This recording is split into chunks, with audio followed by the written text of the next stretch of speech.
Tässä olisi tämmönen tyyny. Tästä irteen tapaa sun! Noin! Tappo melkein. No ota se nyt vaan, kun se siinä kerran on. En ikinä.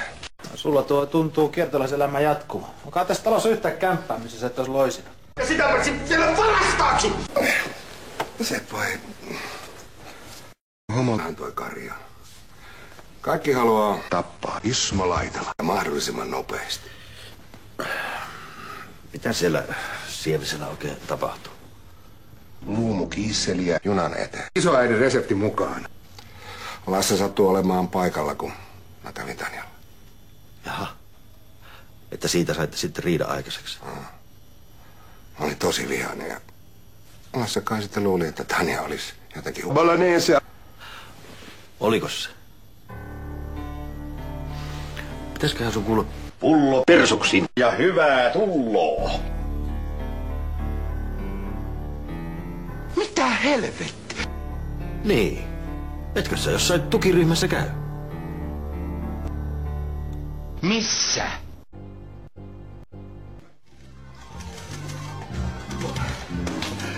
Helvetti!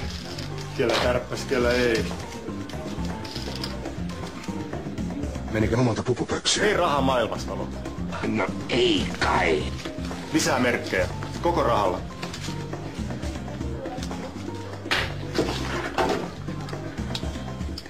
Asettakaa panokset, olkaa hyvä.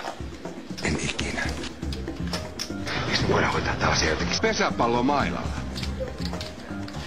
Se ei pelaa, joka pelkää. On olemassa semmonenkin sanonta, että... Vieteri, joka vieteri. Ja se on tärkeä. Ihahaa.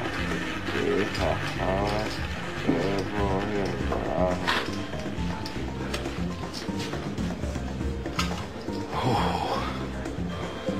Läheltä liippas.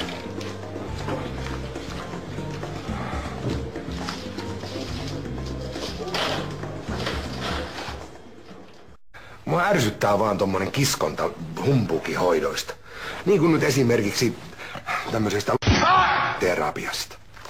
Niin no en mäkään sitä kyllä oikein ymmärrä. Niin, mutta Tanja on hirveä innoissaan. Siis maksaa nyt 30 € siitä, että Ismo Laitala tappaa homoja. Terve. 30 €. Sillähän saisi jo koko liha kiisseliä. Mä oon kyllä ymmärtänyt, että kun Tanja on kyseessä, niin vain taivas on rajana. No niinhän se on. Ja kerranko sitä mies, rakkaimpansa, vankilaa veis.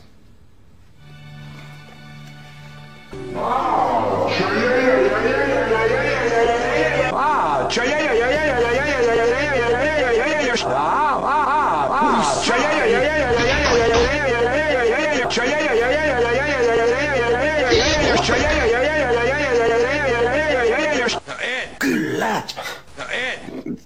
Tommosen takia pitää herätä hyvästä unesta.